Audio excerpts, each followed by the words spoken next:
Times of change always incite mass fear and paranoia within the American people. People tend to abuse this fear and paranoia to whistleblow their political rivals to gain favor with the U.S. population. The American dream is something that many people in the United States have been wanting to protect for many decades, and they feel that change threatens that.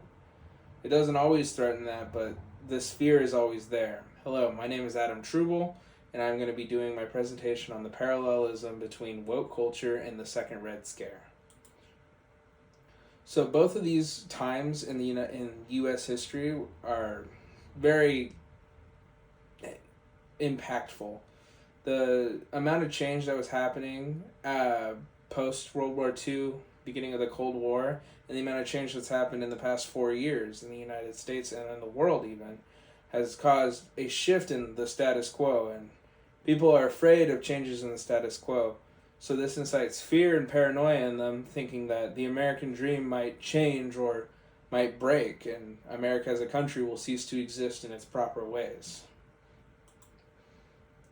So let's start with the Red Scare. So the Red Scare started in the second Red Scare was in the 1940s through 50s. This was the larger one because after World War II, the only other global player in the world besides the United States was the USSR, which were inherently communist. And the sphere of communism spread throughout all of the United States, starting with McCarthyism. Senator Joseph McCarthy used the sphere of communism to use hearsay and intimidation to establish himself as a powerful leader in American politics, per History.com 2023. This fear was used to basically as a sort of defamation for his political opponents, ensuring that he gets reelected and his political allies get reelected. For example, another person that was involved in McCarthy's sort of march on against communism was Richard Nixon, and he was a future president at the time, just a senator. Another thing about the word communism at this time was communism was just a blanket term used for anything that was inherently socialist or anything that threatens what people deemed as the American dream. So you're talking labor unions, civil rights movements, all these were deemed communist because they had slight socialist beliefs. Another thing about McCarthyism was that the term has since become a byname for defamation of character or reputation by means of widely publicized indiscriminate allegations. So these McCarthyism and socialism and communism, all of these words kind of just started blending together in the American people's minds as fear and panic spread, because according to people like McCarthy, there was Russian spies in every corner of the U.S. government, and if you didn't vote for him, you were voting against America. This gave a lot of power to political officials who had control over basically the mindset of the American people. So all these activist groups that were deemed communists, the government and powerful elites mobilized anti-communist politics to stamp out the efforts of some of the United States' most dynamic activists and political organizations, Wolf Rocco 2023, because they threatened the state of mind that people were in at the time. And all this threatening of the state of minds of people is very similar to how the modern world is with woke culture. So the word woke originally originates from the 1930s, in which African Americans used to warn each other to stay woke in states like Alabama because they were inherently against African Americans, because this was prime segregation. This was before Brown versus Board of Education.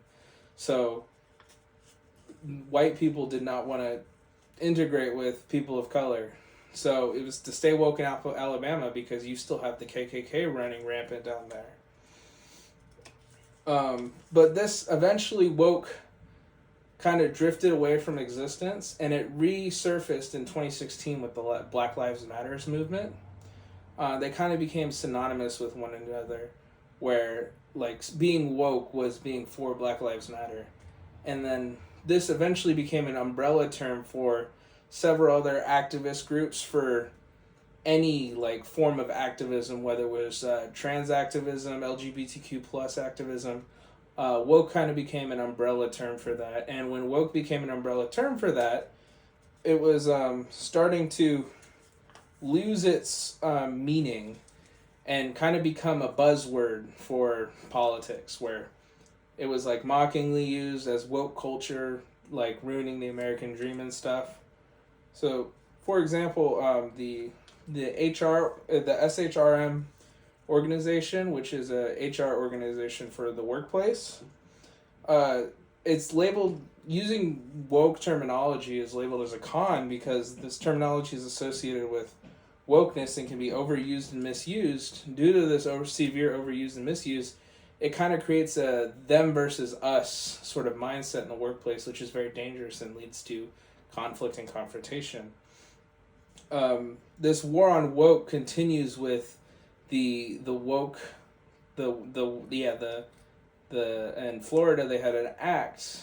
They tried to pass an act that was trying to remove woke from the workplace and schools and political offices. But since woke doesn't really mean anything because it's just an umbrella term, the court found that the law was too vague to be enforced and that it was unconstitutional because it targeted ideas. Because it's just like using woke over and over again to like defame other people eventually just loses its meaning, just like communism, like being a communist. So we got our direct comparisons. So both of these events in history, activist groups were targeted, whether it was unions, it was in the Red Scare era, it was unions and labor and civil rights movements, and then in the woke era, it's more transgender, LGBTQ plus, Black Lives Matters movements. That tends to be the main victims and targets. And then another comparison is that the words communism and woke get overused so much in like accusatory manners that eventually it's just a buzzword that doesn't mean anything. Like, oh, you're a communist, or oh, you're woke, or it's like, that's a woke mindset, or this is terrible woke culture. It doesn't really mean anything to American people because you hear it left and right all the time nowadays. However, I will say that even though these two events in time are very comparable to each other, the Red Scare was much worse. People were being thrown in jail for being associated with communism. They were being blacklisted from their jobs, unable to live life in America because somebody thought they were communists because they had some socialist beliefs. To conclude everything all together is that there are several comparisons between woke culture and the Red Scare, showing that history repeats itself. Like, who knows how much worse it's going to get before things start to get better. The Red Scare went on for decades until basically the Cold War ended and communists weren't a thing anymore.